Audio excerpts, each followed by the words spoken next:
ரசூலுல்லாஹ்வுடைய காலத்தில் அடுப்பெரியல் என்று சொன்னால் அடுப்பெரிக்கிறதுக்கு கூட அவர்களிடத்தில் உணவு கிடையாது. அதை சமைப்பதற்கான தேவையை முடிப்பதற்கான எந்த விதமான பொருட்களும் கிடையாது. அப்போ என்னதாம்மா நீங்கள் சாப்பிடுவீங்க என்று சொல்லி நபிகள் நாயகம் ஸல்லல்லாஹு அலைஹி வஸல்லம் உடைய மனைவியிடத்தில் கேட்கும்போது அவர்கள் சொல்லுகிறார்கள், எங்களுடைய உணவு 2 கருப்புகளாக இருந்தது. அஸ்வதானி தான் எங்களுடைய உணவு. கருப்புன்னா பேரிச்சம்பளமும் தண்ணீரும், பேரிச்சம்பளம் தான் கருப்பு.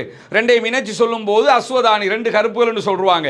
பேரிச்சம்பளத்தையும் தண்ணீரையும் தான் நாங்கள் கிட்டத்தட்ட 2 மாதங்களாக சாப்பிடும் நிலைகள் இருந்திருக்கிறது என்கிறார்கள் நபிகள் நாயகம் ஸல்லல்லாஹு அலைஹி வஸல்லம் அவருடைய அன்பு மனைவி. அப்படி என்றால் இன்றைக்கு இருக்கிற பல நாடுகளுடைய கசானாக்களில் இல்லாத சொத்து செல்வங்கள் அல்லாஹ்வுடைய தூதர் ஸல்லல்லாஹு அலைஹி வஸல்லம் அவருடைய அரச கருவூலத்திலே இருந்தது, கொட்டி போய் கிடந்தது. அப்படிப்பட்ட நிலையில் கூட அல்லாஹ்வுடைய தூதர் அவர்கள் அரச நிதியை தன்னுடைய வாழ்நாளில் வாழ்க்கைக்காக பயன்படுத்தியது இல்லை.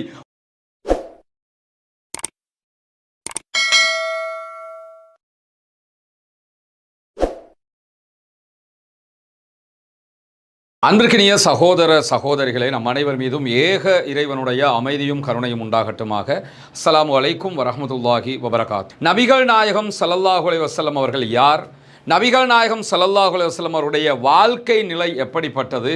ரசூலுல்லாஹி ஸல்லல்லாஹு அலைஹி வஸல்லம் அவர்கள் தன்னுடைய குடும்பத்தினருக்கு மத்தியிலேயும் சமூகத்திற்கு மத்தியிலும் எப்படியான வாழ்க்கையை மேற்கொண்டார்கள் என்பது தொடர்பாக தொடர்ச்சியாக நம்ம பார்த்து வர்றோம். இதுவரைக்கும் 2 தொடர்களை நம்ம முடிச்சிருக்கிறோம். 3வது இன்றைக்கு நம்ம பார்க்க இருக்கக்கூடிய பகுதியும் நபிகள் நாயகம் ஸல்லல்லாஹு அலைஹி வஸல்லம் அவர்கள் ஒரு மாபெரும் மன்னராக இந்த உலகத்தில் வாழ்ந்தார்கள். இறைவனுடைய இறுதி இறை தூதராக இருந்த அதே நேரத்தில் மாபெரும் மன்னராக ஒரு மிகப்பெரிய சாம்ராஜ்யத்தின் அதிபதியாக வாழ்ந்தார்கள். இப்படி வாழுகிற ஒருவர் தன்னுடைய வாழ்நாளில் எப்படியான சுகபோகங்களில் திளைத்திருப்பார் என்பதை நாம் கற்பனை கூட பண்ணி பார்க்க முடியாது. ஆனால் பெரிய ஒரு நாட்டுக்கு ஒரு சாம்ராஜ்யத்துக்கு அதிபதியாக இருக்கிறாரு. கேட்க பார்க்குறதுக்கு யாருமே இல்லை. எதிர்கட்சிங்கிற ஒன்றே கிடையாது. பாராளுமன்றம் என்ற ஒரு அவையே கிடையாது. தான் எல்லாமே என்று இருக்கும்போது அவர் எப்படி வாழ்ந்தாரும் யாராவது கேள்வி கேட்க முடியுமா? கேள்வி கேட்க முடியாதுல்ல. நம்ம கடந்த காலங்களில் நம்ம நாட்டு ஆட்சி முறைகளை பார்த்துருக்கிறோம்ல. ஜனநாயக ரீதியாக தேர்வு செய்யப்பட்ட ஜனாதிபதிகளே ஒரு மன்னரை போன்று அதைவிட அதிகமாக வாழ்ந்து காட்டிய முறைகளை எல்லாம் கண்ணுக்கு முன்னாடி பார்த்துருக்கிறோமா இல்லையா? அப்படி இருக்கும்போது எதிர்கட்சி இல்லை, கேட்பதற்கு ஆள் இல்லை, எதை வேண்டுமென்றாலும் செய்யலாம் என்கிற நிலையிலிருந்து அல்லாஹ்வுடைய தூதர் ஸல்லல்லாஹு அலைஹி வஸல்லம் அவர்கள் எப்படியெல்லாம் வாழ்ந்திருக்க முடியும் என்று கற்பனை பண்ணி பாருங்க. ஆனால் நம்ம கற்பனை பண்ணுகிற விதமாக எந்த அடிப்படையிலும் அல்லாஹ்வுடைய தூதர் ஸல்லல்லாஹு அலைஹி வஸல்லம் அவர்கள் வாழவில்லை என்பதுதான் இங்கே இருக்கக்கூடிய மிகப்பெரிய ஆச்சரியம். அதிலும் குறிப்பாக அல்லாஹ்வுடைய தூதர் ஸல்லல்லாஹு அலைஹி வஸல்லம் அவர்களுடைய ஒரு மன்னரின் அரண்மனை எப்படி இருந்தது என்பது தொடர்பாக பார்த்துருக்கிறோம்.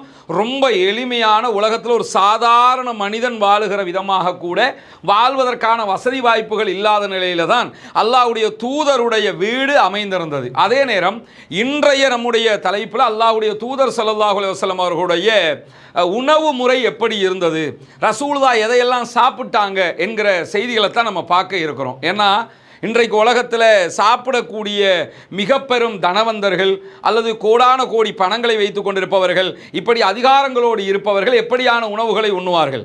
ஒரு சில ஆண்டுகளுக்கு முன்பதாக இலங்கைக்கு இப்பொழுது இருக்கிற பிரித்தானியாவினுடைய அரசர் மன்னர், அப்போது இளவரசராக இருந்தார் சார்லஸ், ஸ்ரீலங்காவுக்கு வந்தார். வரும்போது இலங்கையில் அவரை வரவேற்பதற்காகவே கிட்டத்தட்ட 100 பென்ஸ் கார்கள் அப்போது இறக்குமதி செய்யப்பட்டது. அதற்காகவே அதை தாண்டி அவருக்கு வைக்கப்பட்ட உணவுகள் எல்லாம் பார்த்தீங்கன்னா இலங்கையில் இருக்கக்கூடிய மக்கள் எல்லாம் ஆச்சரியப்படுகிற அளவுக்கு அவருக்கான விருந்தோம்பல் கொடுக்கப்பட்டது. ஏன்னா அவர் வந்திருக்கிறவர் இளவரசர், பிரித்தானியாவினுடைய இளவரசர் வந்திருக்கிறாரு அப்படின்னு சொல்லி அவருக்கான முக்கியத்துவம் கொடுக்கப்பட்டது. இப்படியான நிலைகளை எல்லாம் உலகத்தில் பார்க்குறோம். ஆனால் அன்னலம் பெருமகனார் ஸல்லல்லாஹு அலைஹி வஸல்லம் அவர்களுடைய வீட்டின் நிலையை பற்றி அவருடைய அன்பு மனைவி ஆயிஷா சித்திகா ரலியல்லாஹு அன்ஹா சொல்லும்போது சொல்கிறார்கள், நாங்கள் ஒரு பிறை பார்ப்போம், மறுபிறை பார்ப்போம், மறுபிறை பார்ப்போம். கிட்டத்தட்ட 3 பிறைகள் 2 மாதங்கள் எங்களை தாண்டி போகும். ஆனால் எங்கள் வீடுகளில் அடுப்பெரியாது. அடுப்பெரியாதுன்னா என்ன அர்த்தம்? இப்போ ஜனாதிபதி மாளிகையில் அடுப்பெரியலைன்னா ஹோட்டலில் இருந்து சாப்பாடு வரப்போகுதுன்னு அர்த்தம். ரசூலுல்லாஹ்வுடைய காலத்தில் அடுப்பெரியல் என்று சொன்னால் அடுப்பெரிக்கிறதுக்கு கூட அவர்களிடத்தில் உணவு கிடையாது. அதை சமைப்பதற்கான தேவையை முடிப்பதற்கான எந்த விதமான பொருட்களும் கிடையாது. அப்போ என்னதாம்மா நீங்கள் சாப்பிடுவீங்க என்று சொல்லி நபிகள் நாயகம் ஸல்லல்லாஹு அலைஹி வஸல்லம் மனைவியிடத்தில் கேட்கும்போது அவர்கள் சொல்லுகிறார்கள், எங்களுடைய உணவு 2 கருப்புகளாக இருந்தது. அஸ்வதானி தான் எங்களுடைய உணவு. கருப்புன்னா பேரிச்சம்பளமும் தண்ணீரும். பேரிச்சம்பளம் தான் கருப்பு. ரெண்டையும் இணைச்சி சொல்லும் போது அஸ்வதானி 2 கருப்புகள் என்று சொல்றாங்க. பேரிச்சம்பளத்தையும் தண்ணீரையும் தான் நாங்கள் கிட்டத்தட்ட 2 மாதங்களாக சாப்பிடும் நிலைகள் இருந்திருக்கிறது என்கிறார்கள் நபிகள் நாயகம் ஸல்லல்லாஹு அலைஹி வஸல்லம் அவருடைய அன்பு மனைவி. அப்படி என்றால் உலகத்திலேயே மிக பிரம்மாண்டமான பேரரசுக்கு சொந்தக்காரருடைய வீட்டிலே 2 மாதங்கள் 3 மாதங்கள் உண்பதற்கு உணவில்லாமல் இருந்திருக்கிறார்கள் என்கிற ஒரு பரிதாப நிலையை பார்க்க முடியுமா? இல்லையா? எப்படியெல்லாம் வாழ்ந்திருக்க முடியும்? ஆனால் அப்படியெல்லாம் அண்ணலம் பெருமகனார் ஸல்லல்லாஹு அலைஹி வஸல்லம் அவர்கள் வாழவில்லை. இதை தாண்டி நபிகள் நாயகம் ஸல்லல்லாஹு அலைஹி வஸல்லம் அவர்களை பற்றி வரக்கூடிய மேலதிகமான பல செய்திகள் சஹீஹுல் புகாரியிலேயே இருக்கிறது. ஸஹல் இப்னு ஸஅத் ரலியல்லாஹு அன்ஹு அவர்களிடத்தில் ஒருவர் போய் கேட்கிறார், நபிகள் நாயகம் ஸல்லல்லாஹு அலைஹி வஸல்லம் அவர்கள் தோல் நீக்கப்பட்ட கோதுமை மாவிலே சமைக்கப்பட்ட ரொட்டியை சாப்பிட்டதுண்டா அப்படின்னு கேட்குறாங்க. இப்போ நம்ம சாப்பிட்ற ரொட்டி எல்லாம் இருக்குதுல்ல, கோதுமை ரொட்டி, அந்த கோதுமை மாவு தான் நம்மக்கிட்ட வருது, பவுடராகவே நம்மக்கிட்ட வந்துடுது. ஆனால் ரசூலுல்லாஹி ஸல்லல்லாஹு அலைஹி வஸல்லம் அவர்களை பற்றி கேட்கப்படுகிற போது தோல் நீக்கப்பட்ட கோதுமையினால் செய்யப்பட்ட அந்த மாவினால் செய்யப்பட்ட ரொட்டியை சாப்பிட்டுருக்கிறாங்களான்னு கேட்கும்போது அதற்கு ஸஹல் இப்னு ஸஅத் ரலியல்லாஹு அன்ஹு அவர்கள் சொல்கிறார்கள், இறைவன் மீது ஆணையாக, அல்லாஹ்வின் மீது சத்தியமாக, அல்லாஹ்வுடைய தூதர் ஸல்லல்லாஹு அலைஹி வஸல்லம் அவர்கள் இறைவனுடைய தூதராக அனுப்பப்பட்டதில் இருந்து மரணிக்கிற வரைக்கும் சலிக்கப்பட்ட மாவினால் செய்யப்பட்ட ரொட்டியை சாப்பிட்டதே கிடையாது. அதாவது தோல் நீக்கப்பட்ட கோதுமையினால செய்யப்பட்ட ரொட்டியை சாப்பிட்டதே கிடையாது எனும்போது வந்த மனிதர் கேட்கிறார், ஏன் உங்களிடத்தில் சல்லடைகளை இருக்கலையா? அதை சலிச்சு எடுத்து மாவாக்கி அதை ரொட்டி சுட்டு அப்படி சாப்பிட்றதுக்கு சல்லடை இருக்கலையா என்று கேட்கும்போது அதற்கும் ஸஹல் இப்னு ஸஅத் ரலியல்லாஹு அன்ஹு அவர்கள் சொல்கிறார்கள், அல்லாஹ்வின் மீது ஆணையாக நபிகள் நாயகம் ஸல்லல்லாஹு அலைஹி வஸல்லம் அவர்கள் அல்லாஹ்வின் தூதராக அனுப்பப்பட்டது முதலாக சல்லடையை கூட கண்ணால் கண்டது கிடையாது. மாவை சலிக்கிறதுக்குரிய சல்லடை இருக்குதுல்ல, அதை கூட கண்ணால் கண்டது கிடையாது. அதை வாங்குறதுக்கு கூட பணம் கிடையாது ரசூலுல்லாஹ்வுக்கு. அப்படியான நிலையில் தான் இருந்தார்கள். அப்பொழுது வந்த மனிதர் மீண்டும் கேட்கிறார், தோல் நீக்கப்படாத அந்த கோதுமையை எப்படித்தான் நீங்க சாப்பிடுவீங்க போது நாங்கள் திருகையில் போட்டு அதை அரைப்போம், அரைச்சதோட அது கொஞ்சம் வெடிச்சு சிதற மாதிரி ஆகிரும், அதுக்கு பிறகு அதனுடைய உமியை எல்லாம் ஊதி விட்டு விடுவோம், ஊதி விட்டுட்டோம்னா அதில் மாவு மட்டும் மிஞ்சிரும், அதற்கு பிறகு அதை தண்ணீரில் குழைத்து சாப்பிடுவோம் என்கிறார்கள். இந்த செய்தி சஹீஹுல் புகாரியிலே பதிவு செய்யப்பட்டிருக்கிறது. உலகத்தையே ஒரு பெரும் பகுதியை ஆண்ட ஒரு மாமன்னர், அவருடைய வீடு எப்படி இருந்தது, அவருடைய உணவுகள் எப்படி இருந்தது என்பதை பார்க்கும்போது ஆச்சரியமாக இல்லையா? அல்லாஹ்வுடைய தூதர் ஸல்லல்லாஹு அலைஹி வஸல்லம் அவர்கள் மாமன்னருடைய உணவை உண்ண வேண்டியதில்லை, ஒரு சாதாரண மனிதனுடைய உணவை உண்ணுவதற்கு கூட வழியில்லாத நிலையில் இருந்திருக்கிறார்கள். யாரிடத்திலும் கையேந்தியது கிடையாது, பொதுமக்களுடைய சொத்துக்களை அபகரித்தது கிடையாது. நினைத்திருந்தால் இவ்வளவுக்கு நம்ம நினைக்கலாம், ரசூலுல்லாஹ்வுடைய கசானாவில் அரச கருவூலத்தில் காசு இல்லையோ அப்படின்னு நினைச்சிடலாம். அரச கருவூலம் எல்லாம் நினைச்சு கூட பார்க்காத அளவுக்கு நிறைந்திருந்தது. இன்றைக்கு இருக்கிற பல நாடுகளுடைய கசானாக்களில் இல்லாத சொத்து செல்வங்கள் அல்லாஹ்வுடைய தூதர் ஸல்லல்லாஹு அலைஹி வஸல்லம் அவருடைய அரச கருவூலத்திலே இருந்தது, கொட்டி போய் கிடந்தது.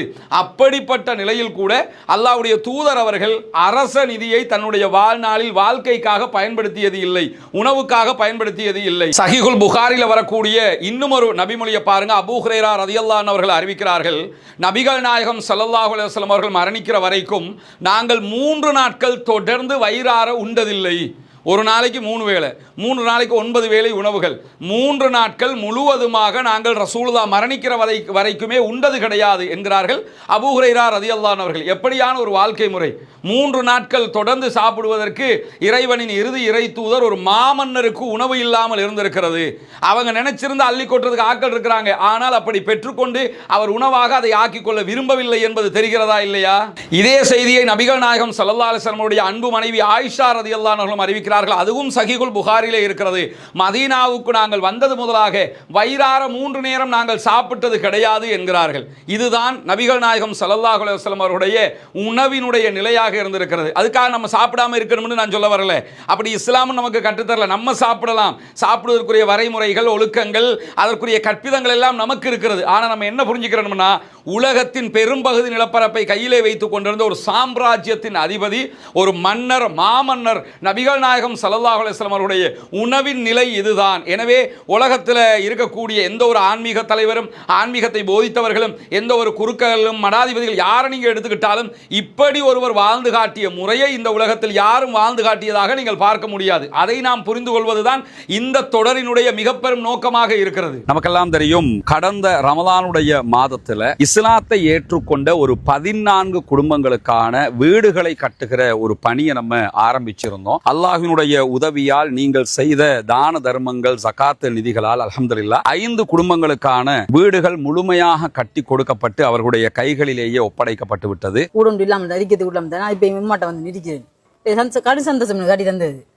இது உங்களோட வீடு. இனி ஃபௌமி வேலை நடக்குதாண்டெல்லாம் பார்க்க வர மாட்டார். வேலையெல்லாம் முடிச்சிட்டோம் நாங்க. சரிதானே? உங்களுக்கு எப்படிமா? சந்தோஷமா? நிறைய பேருக்கு உதவி செஞ்சிருக்காங்க. அவங்களுக்கு என்ன சொல்ல நினைக்கிறீங்க? துவா செய்யுங்க. சரியா? தொழுகை, நோன்பு அதுகளை எல்லாம் ரொம்ப கடைப்பிடிச்சு கொள்ளணும். மார்க்க விஷயங்கள் தானே. அல்லாட்ட நம்ம உலகத்துக்கு எங்களால் முடிஞ்சதை நாங்கள் செஞ்சிட்டோம். மறுமைக்கு நீங்க தான் தேடிக்கொள்ளணும். சரிதானே? இந்த வீடு கட்டி முடிஞ்சதோட நாங்கள் வர்றோம். அவங்களோட மனைவி வந்துட்டாங்க வீட்டுக்கு. கேட்கும் போது என்ன சொன்னாருண்டா, நான் இதுக்குத்தான் நினைப்பேன், அந்த வீடு நீங்க கட்டி தந்துட்டீங்க, எனவே நாங்கள் இனி சந்தோஷமா இருப்போம். என் பிள்ளைகள் இப்போ நிம்மதியாக பழக்கக்கூடிய அளவுக்கு நிம்மதியாடி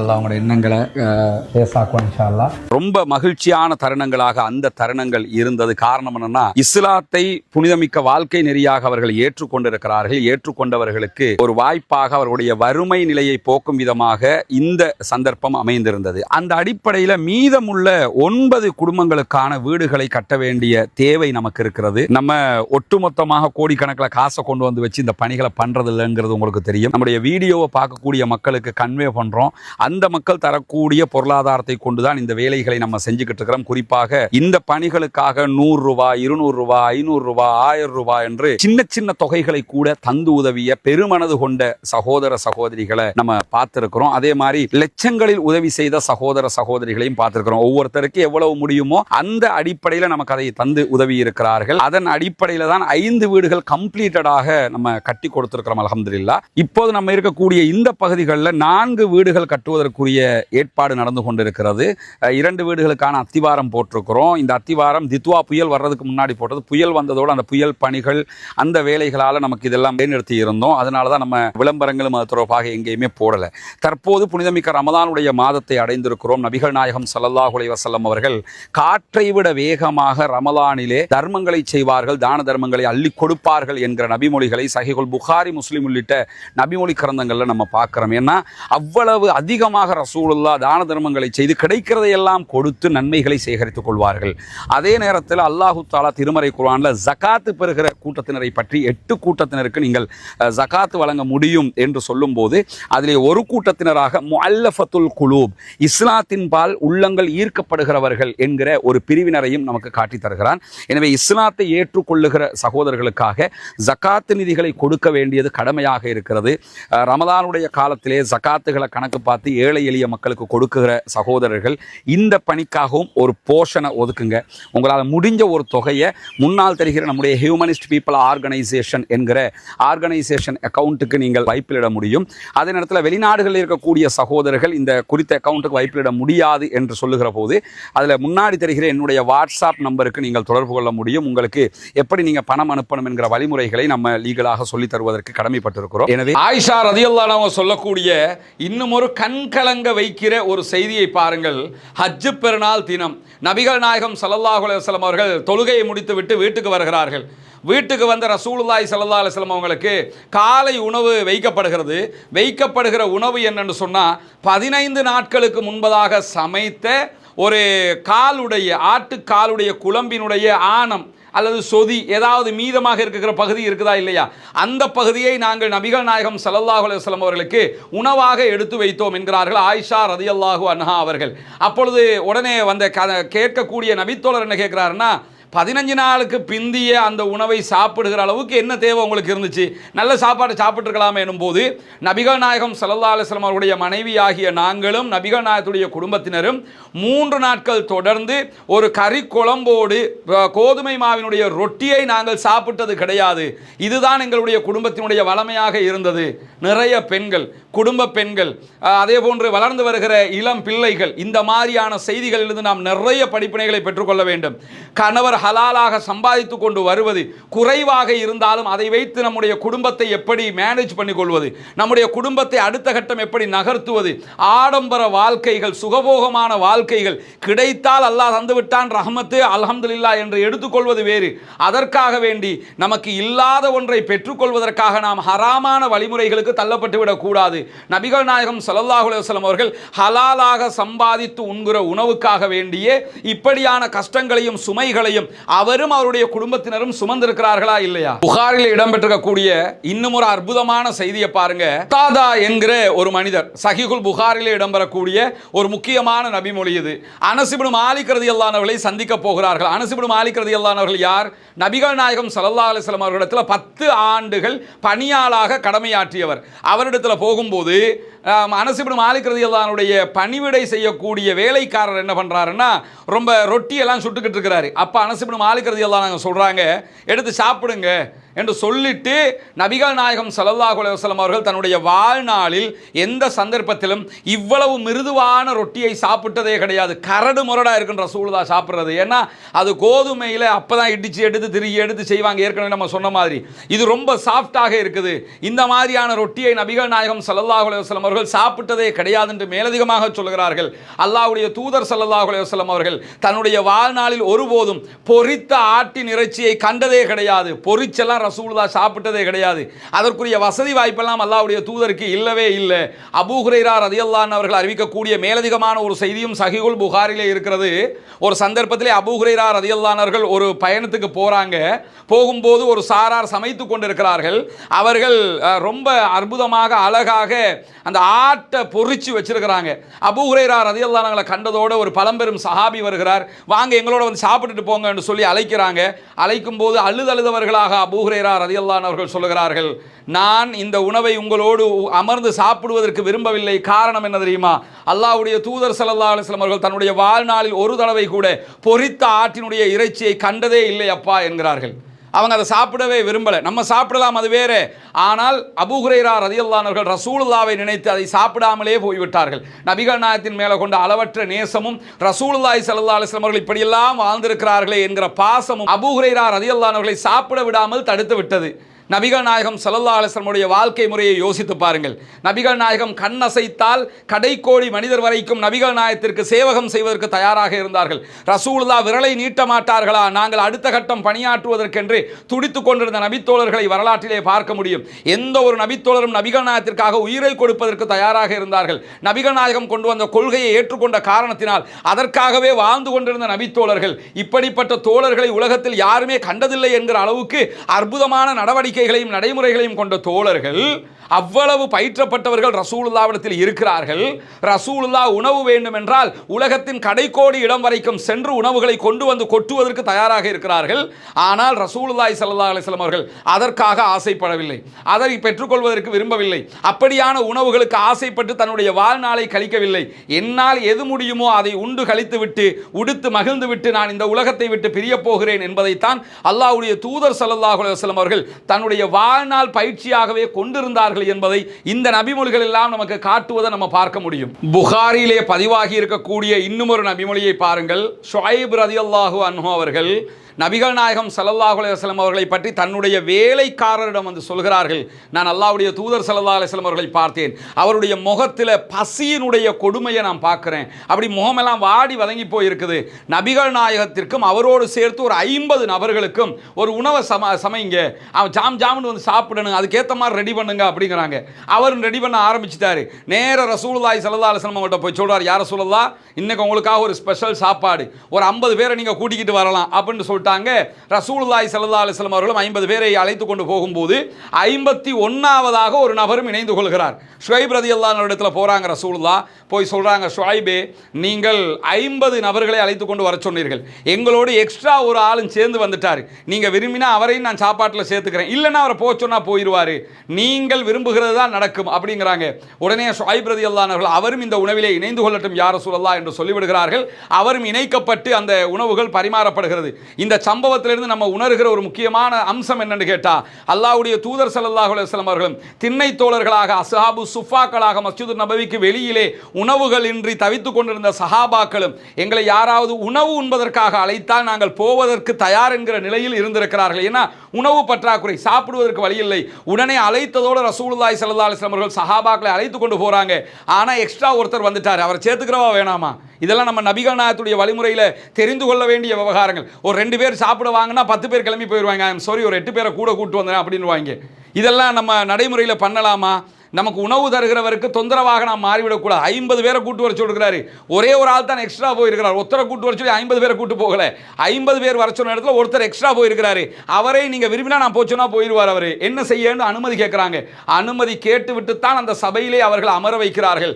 இந்த நபி மொழி நமக்கு அப்படியான ஒரு பண்பாட்டையும் கற்றுத்தருகிறதா இல்லையா? நபிகள் நாயகம் ஸல்லல்லாஹு அலைஹி வஸல்லம் உடைய வாழ்க்கை வழிமுறை எப்படியாக இருந்தது? ரசூலுல்லாஹ்வுடைய உணவு நிலை எப்படி இருந்தது? அல்லாஹ்வுடைய தூதர் ஸல்லல்லாஹு அலைஹி வஸல்லம் அவருடைய அரண்மனை எப்படி இருந்தது என்பதை எல்லாம் பார்க்கும்போது நாம் எப்படி இருக்கிறோம், அல்லாஹ்வுடைய தூதர் அவர்கள் எப்படி இருந்தார்கள், நாம் இருப்பதற்கு மேலதிகமாக இன்னும் அது இல்லையா இது இல்லையா என்று யோசித்துக் கொண்டிருக்கிறோம். ஆனால் அல்லாஹ்வுடைய தூதர் ஸல்லல்லாஹு அலைஹி வஸல்லம் அவர்கள் மறுமைதான் என்னுடைய நிலையான வாழ்க்கையை நோக்கிய பயணம், இந்த உலக வாழ்க்கையிலே எனக்கு எது கிடைக்கிறதோ அதை கொண்டு என்னுடைய வாழ்க்கையை நான் நகர்த்தி கொள்ள வேண்டும் என்பதில் திடமாக இருந்திருக்கிறார்கள். உலகத்தையே ஆண்ட மாமன்னர், மிக ஒரு பெரிய சாம்ராஜ்யத்தை கையிலே வைத்துக் கொண்டிருந்தவர்கள், எதிர்க்கட்சிகளால் கேள்வி எழுப்ப முடியாத நிலையில் இருந்தவர்கள், விரல் நீட்டி கேட்பதற்கு யாரும் இல்லை என்கிற நிலையில் இருந்த அன்னலம் பெருமகனார் ஸல்லல்லாஹு அலைஹி வஸல்லம் அவர்களுடைய வாழ்க்கை எப்படி இருந்தது? எதை செஞ்சாலும் கேள்வி கேட்கறதுக்கு ஆளே இல்லை, ஆனால் எதையுமே செய்யலை. எதை சாப்பிட்டாலும் கேள்வி கேட்பதற்கு ஆள் இல்லை, ஆனால் எதையுமே சாப்பிடல. அரச கருவூலத்தையே மொத்தமாக எடுத்துக்கொண்டாலும் கேள்வி கேட்க யாரும் இல்லை, ஆனால் எடுக்கல. எப்படியான ஒரு வாழ்க்கை, எப்படியான ஒரு தூய்மை, எப்படியான ஒரு நேர்த்தியை, நேர்மையை, உண்மையை இந்த உலகத்திற்கு அல்லாஹ்வுடைய தூதர் ஸல்லல்லாஹு அலைஹி வஸல்லம் அவர்கள் காட்டிக் கொடுத்திருக்கிறார்கள். இதுவெல்லாம் நம்முடைய வாழ்க்கையில் வர வேண்டுமா இல்லையா? நாம் பயிற்றுவிக்கப்பட வேண்டிய இடத்தில் இருக்கிறோமா இல்லையா? எனவே இந்த மாதிரியான செய்திகள் எல்லாம் நமக்கு உள்ளத்திற்கு புடம்போடும், நம்முடைய வாழ்க்கையை அடுத்த கட்டம் நகர்த்தக்கூடியதாக இருக்கும் என்பதை நாம் புரிந்து கொள்ள வேண்டும். தொடர்ந்து நபிகள் நாயகம் ஸல்லல்லாஹு அலைஹி வஸல்லம் அவர்களுடைய அடுத்தடுத்த செயல்பாடுகள் எப்படி இருந்தது என்பதை பற்றிய உரைகளை அடுத்தடுத்த நாட்களில் பார்ப்போம். வாஹிர் தஅவானா அல்ஹம்துலில்லாஹி ரப்பில் ஆலமீன்.